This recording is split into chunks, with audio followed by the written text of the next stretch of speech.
Oi, Fonete, tudo bom? Sua Vitrina chegou pra gente fazer o quê? Estudar juntos. Para você não ficar falando assim, ai, mas eu não consigo estudar anatomia e fisiologia, eu não tenho com quem estudar, eu não consigo e tal. Eu tô aqui para estudar com você. E a gente vai continuar hoje com o livro 100 bilhões de neurônios. E hoje a gente vai falar sobre o sistema nervoso central. Vamos lá. O sistema nervoso central é um termo muito geral que reúne todas as estruturas neurais situadas dentro do crânio e da coluna vertebral. É onde se situa a grande maioria dos neurônios dos animais. Inicialmente, é necessário que você consiga visualizar em 3 dimensões as relações entre as grandes divisões do sistema nervoso central, do SNC. É a sigla para abreviar. Para posteriormente esmiuçar em detalhes a estrutura de regiões menores e mais restritas. Essa tarefa só pode ser conseguida com o auxílio de ilustrações, pelo estudo repetido de peças anatômicas ou através de programas de neuroanatomia para computador. Pode-se dividir o SNC segundo critérios exclusivamente anatômicos em grandes partes que obedecem a uma hierarquia ascendente de complexidade. Denomina-se encéfalo a parte do sistema nervoso central contida no interior da caixa craniana e medula espinhal, a parte que continua a partir do encéfalo no interior do canal da coluna vertebral. Gente, por que é importante a gente falar isso? Antigamente, a gente falava, por exemplo, AVC, né? Acidente vascular cerebral. Só que quando a gente fala cerebral, acidente vascular cerebral, a gente tá só falando do cérebro, que isso só pode acontecer dentro do cérebro. E o cérebro é aquela parte que a gente fala que tá somente aqui, aquela parte robusta, que tem aquelas circunvalações. E, na verdade, o acidente vascular, ele pode acontecer em qualquer parte do encéfalo. Por isso que a gente não fala acidente vascular cerebral, a gente fala acidente vascular encefálico. Por isso que ele explica aqui que encéfalo se denomina toda a parte do interior da caixa craniana. Então, tudo isso aqui, até aqui embaixo, que se denomina encéfalo, e o que vem aqui, a continuação do encéfalo, que seria, que se denomina a medula espinhal. A medula tem uma forma aproximadamente cilíndrica ou tubular, no centro da qual existe um canal estreito cheio de líquido, extremamente importante. Apresenta funções motoras e sensitivas, principalmente relacionadas ao controle imediato do funcionamento do corpo. Já o encéfalo possui uma forma irregular, cheia de dobraduras e saliências, o que permite reconhecer nele diversas subdivisões. As funções do encéfalo são bastante mais complexas que as da medula espinhal, possibilitando toda a capacidade cognitiva e afetiva dos seres humanos e as funções correlatas de que os animais não humanos são capazes. A cavidade interna do encéfalo acompanha as suas irregularidades de forma constituindo diferentes câmaras cheias de líquido, os ventrículos.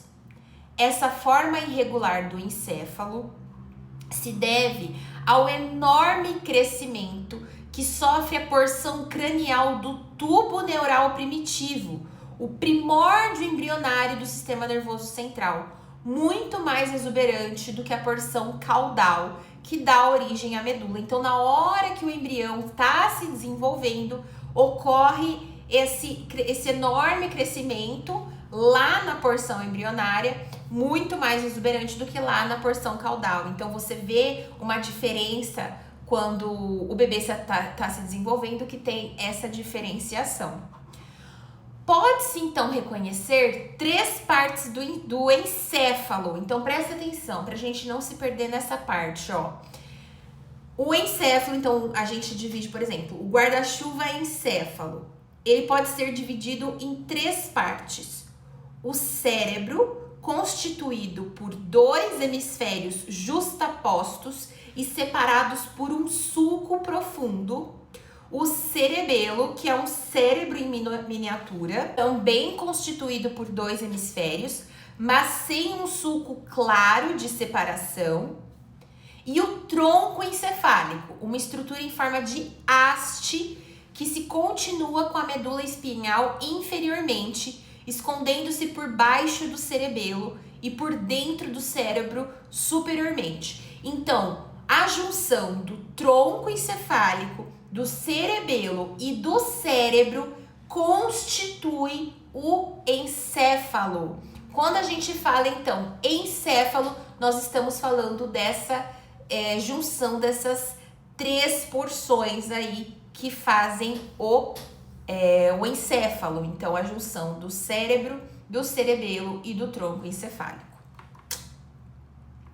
No cérebro, a superfície enrugada, cheio de giros e sulcos, é o córtex cerebral, região em que estão representadas as funções neurais e psíquicas mais complexas. Anotem, grifem, passem um rabisco, façam um asterisco, porque isso é extremamente importante. Vou falar novamente para que não fique dúvidas.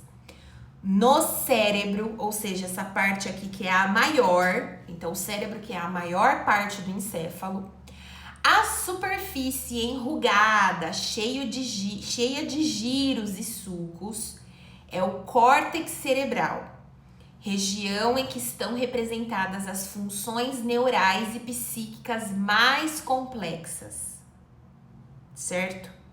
Porque vai ter a parte do corpo caloso, terão outras partes ali, que o corpo caloso é o que faz a junção dos 2 hemisférios, que a gente vai ver depois. Mas essa parte aqui que a gente é a que mais vê do cérebro, que tem essas circunvulações, é a parte que são as funções neurais psíquicas mais complexas que é o córtex cerebral. Grandes regiões do cérebro, de delimitação às vezes pouco precisa, são os chamados lobos. Nós temos os lobos frontal, parietal, occipital e temporal. E nós temos o insular, que ele está situado em uma dobra mais profunda de cada hemisfério. Então, é difícil da gente conseguir ver e a gente acaba não falando muito dele. No interior dos hemisférios estão os núcleos da base, às vezes chamados impropriamente de gânglios da base, e o diencéfalo, invisíveis ao exame superficial. No cerebelo, a superfície é também enrugada, mas os giros são chamados de folhas e os sulcos de fissuras.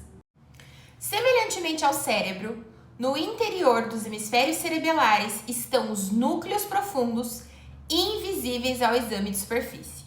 O tronco encefálico também se subdivide. O mesencéfalo é a parte mais rostral dele, que se continua com o diencéfalo bem no centro do cérebro. A ponte é uma estrutura intermediária e o bulbo, ou medula oblonga, é a parte mais caudal, que se continua com a medula espinhal. É do tronco encefálico que emerge a maioria dos nervos cranianos mencionados anteriormente, já em algumas outras aulinhas que a gente já fez aqui em outros episódios. Certo? Espero que tenha ajudado aí vocês a estudarem. Qualquer dúvida deixa aqui nos comentários e um beijo e um queijo. Tchau! Vai estudar!